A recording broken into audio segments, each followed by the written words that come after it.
So, Ananya, right? Yeah, Hi, Ananya. Good afternoon. How are you? I am very well. Thank you so much for asking. How are you?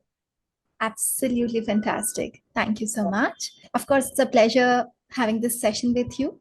Likewise. Have something on your mind, or shall I come up with something? Let's keep the conversation flowing and let's get to discuss certain things. And I think one thing will lead to another. So we can have a conversation like that. I have no issues. All right.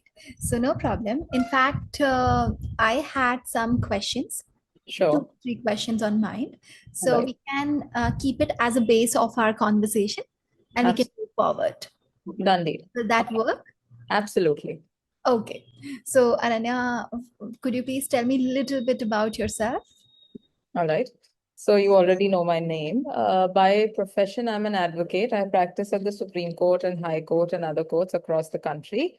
And the reason I got to this platform, because that's a very obvious question that somebody will follow up, was because I get a lot of associates and interns from across the country. And in my profession, where communication is the primary factor, I won't say it's the only factor, but English in writing and communicating play a very vital role, even when, even on the legal side and drafting and speaking, and not just speaking, but body language, the confidence, all things, associated to the same are extremely important in my profession. And these interns, I would say they are very good in terms of knowledge, but since they come from far, sometimes backward areas also, just because on the merits and knowledge and hard work, they are able to achieve a status, they still feel they need to be guided in terms of language. And that is how I felt like if I'm able to help them, why should I not be able to reach a larger audience and to help them out on this regard? So that's pretty much my journey. What is your story? All right. So, I have got a similar story. My background is entirely different. That All is right. finance, chartered accountancy, economics. And what I am doing is poles apart, entirely different.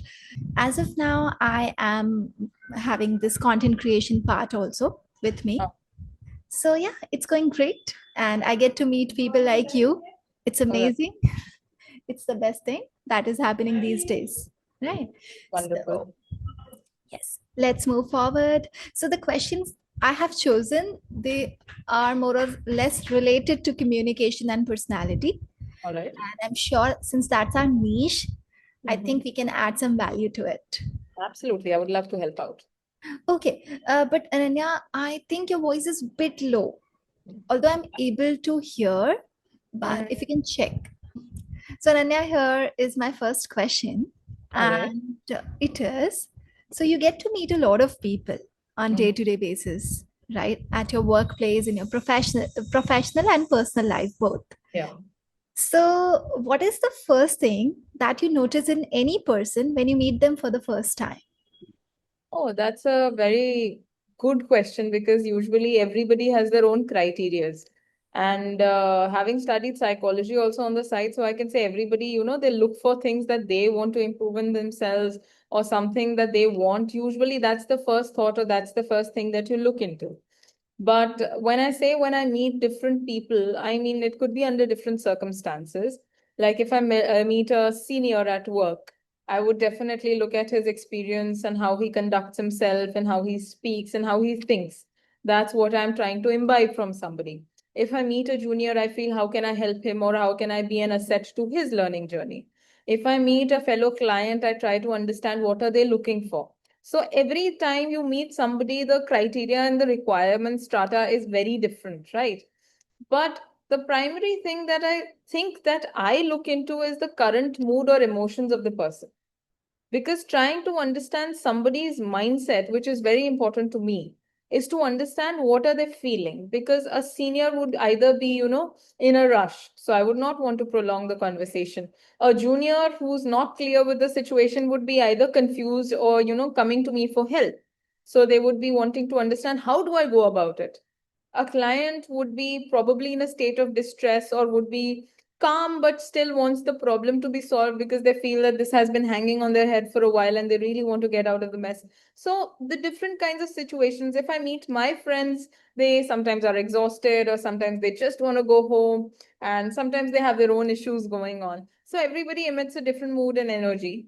And yeah, that's pretty much it. That's the first thing that I like to go for, understanding what are the person's emotions and feelings. Okay.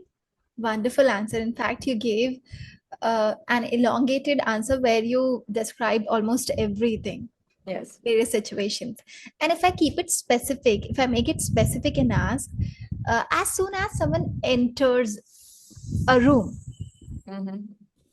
then what is the first thing that comes to your notice? The first thing then, if I don't know the person, that is, if somebody random has walked in, or anybody as a matter of fact, the first thing that I would notice is the way they walk. Because the way they walk is something that tells you about their entire personality, the confidence level, and how they will conduct themselves, or something on those lines. You get an idea about them. And all of the way you dress up, the way you talk, the way you conduct yourself, all of this is related to your personality consciously or subconsciously.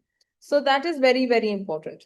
Sometimes I have also come across people who are very brilliant, who would not probably put in time, energy to look always immaculate because you're always in a rush. But then you also get to know them. So I won't say this is the utmost correct manner to, look into somebody's personality. But I would also say that sometimes, then again, a very famous proverb that I would quote here is judging a book by its cover. But we should not be doing that. This is just one way to identify the personality, because no matter how you dress, only dressing up is not enough. But the way you walk, the way you conduct themselves or yourselves will actually give you an idea about how the person is. Could be on a personal level, could be on a professional level. So it matters a lot, especially in my work or any professional work, and even for you when you go for collaborations or anything in terms of content creation. I am sure you too would be meeting a lot of people or having this professional conversation at different levels. So I think all of us look at different things at different levels. So that's pretty much what I do. Agree. Or would you like to share any instance or any particular example when you found person was well dressed, but as you mentioned, you are really particular about their walk. So, do you remember anything like that when the walk was really uncomfortable or created an impression, a negative impression of any person? I would say negative, but I have also, come across people who are very aged in terms of experience. In our field of work, there is no retirement age. But with that, I have also seen people who cannot walk properly, but they are brilliant. I mean, it is not only when you're young. I am also considering people of different age groups and who are probably 70 plus, 60 plus. Sometimes there are, super seniors who are 80 plus, but they still make a point to come to court for a while. Because you get addicted to this profession. You've been so busy your entire life, suddenly you can't just sit at home. And that goes for a lot of professional people out there, no matter what they're doing, even if if it is me, I have my own practice, but I would still want to do other things also. I have to constantly be busy. I can't imagine my life just sitting around and relaxing for more than 2, 3 days. I don't think I can. But then, only judging by the walk, I would not say. But yes, there are people, I won't say in my profession, but in general, if you go out somewhere or at a party or somewhere, people might be dressed very well. I'm not saying that dressing is the only factor, reiterating that fact. But there are people who try to pretend they are something they are not. Those type of people, I wouldn't say they let off, they kind of give off that energy. But sometimes, again, due to lack of communication skills or due to not being told as to how to go about particular manners and etiquettes, they give off the idea that we are dressed well, but we might not know how to conduct ourselves. So that thing, no matter what you do, will give off directly or indirectly. So that kind of does leave an impression on others, not just me. I think other people also kind of gauge this idea and they kind of imbibe this vibe. So that kind of gives off the energy. Yes. All right. And what about the criteria called way of speaking? Since we are into it, so there are some people. I get a lot of students coming up with this particular. We can they are concerned about, ma'am. I don't mean to be rude, but somehow I sound rude. Mhm. Have you ever met such type of people, or maybe have you got such students so far? What I'll tell you, because when we communicate, we have to modulate our tone. And sometimes some students, some people have not been taught that, if that is something they have not naturally taken to. So if you don't get that environment where you're speaking English continuously, you've learned it, you've mastered it. But if you don't know how to go about or inculcate emotions with speaking, sometimes the voice may be very flat. Or if you have a high pitched voice, or if you're only talking in one tone, either it is too soft where the person cannot comprehend exactly what you're speaking. You come off as a very timid and a soft spoken person, could be a boy or a girl. But then there are people who are absolutely loud. There is no voice modulation. Why? Because the pitch of their voice is high. So until and unless you modulate your voice and have a proper communication, it is difficult for you to kind of understand as to what the emotions of the other person are. So that is why you cannot kind of get an idea whether they're trying to be rude, whether they're trying to be nice, whether they're warm or welcoming, whether they're just cold. And so it depends. So voice modulation, again, in terms of communication in a nutshell, is very important. Totally. Absolutely. And sometimes even if they modulate their voice, but somehow the pitch is not really comfortable for others, people listening to them, Yes. and they may face the difficulty due to that. So this Mhm. also, so I got one person who mentioned that, ma'am, I usually get in touch with my CEO, and the feedback that I have received so far is, when I speak, this is the feedback that they provided me, you sound quite defensive. All right. So even this is one concern, Mhm. right? So then we worked on that particular matter. And yeah, this is really important. These days, you might have seen, Ananya, there are many videos related to how you can sound polite. Absolutely.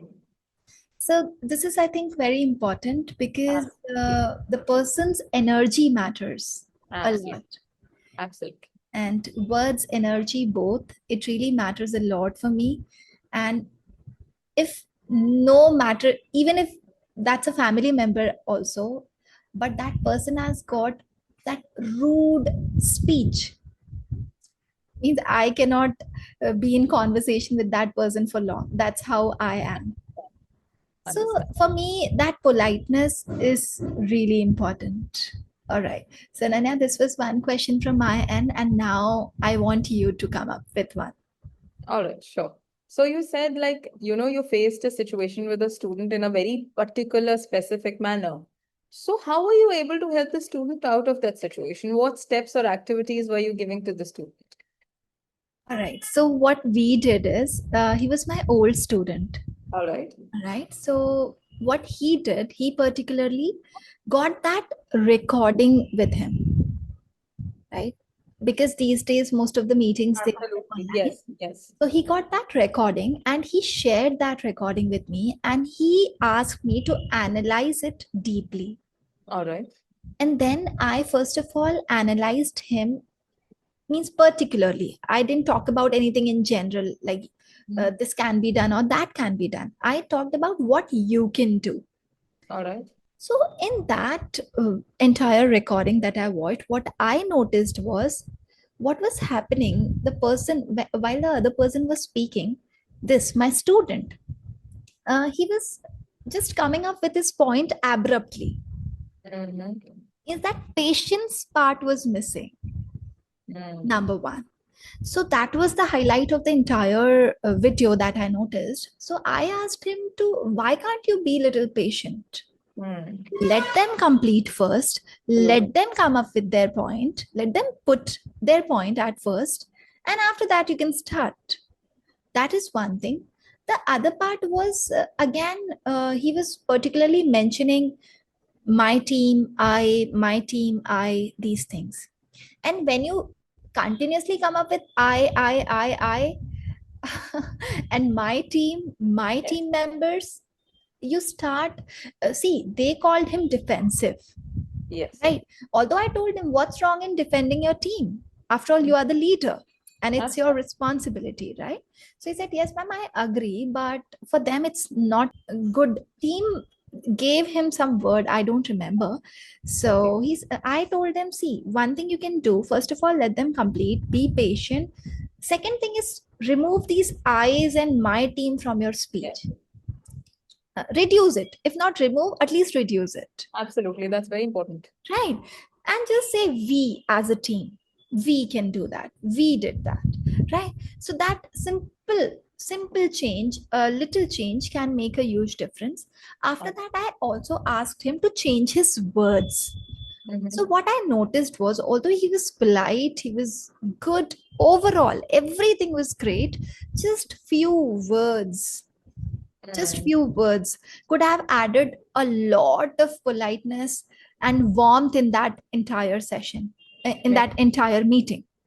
So I just tried, what I tried was just changing his words. Okay. Right? What we say is general English and polite English. Yes. So I asked him, just follow these simple things and speak slow. When you're speaking too fast, it's like you are dominating the other person. So that was the entire takeaway what I had from that particular recording, and then I shared everything with him. So we worked on those points, 4 to 5 points, and later he started with that again, but it takes time, Ananya. It does. It does. See, any change you will introduce in communication, in terms of communication, because you've been so used to the same pattern for so long.